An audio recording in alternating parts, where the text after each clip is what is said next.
Celebrating Super Bowl 52, coming to the Twin Cities, 1500 ESPN, in partnership with the Minnesota Super Bowl Host Committee, present 52 super stories leading up to the big game from our own Patrick Reusse. We remember San Francisco 49ers as a dynasty for almost 15 years. The first Super Bowl they won, Super Bowl XVI in the Pontiac Silverdome, they were far from a dynasty then. That year they sneaked in to the NFC title game, and then they beat Dallas on the famous Dwight Clark, the catch. Montana looking, throwing in the end zone.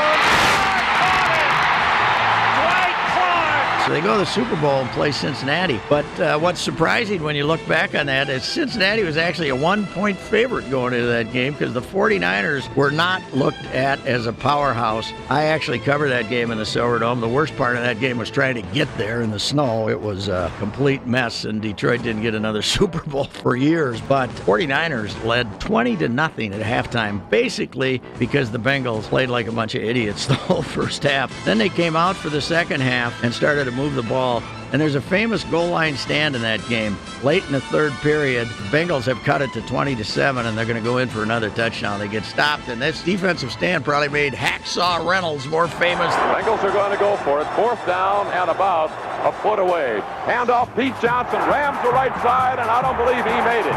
49ers have held just a tremendous goal line stand. They also had a defensive back on that team named Dwight Hicks, who became a very good player, had an interception for the 49ers. But I saw two reports on Dwight Hicks when he signed in the late 70s. He was either working in a health food store in Detroit or working in an ice cream store in Minnesota. A 49ers official was quoted as saying he was working in an ice cream store in Minnesota. Hicks had a big interception, and San Francisco winds up winning that game 26-21, the first of their Super Bowls, and they just kept getting better and better and better.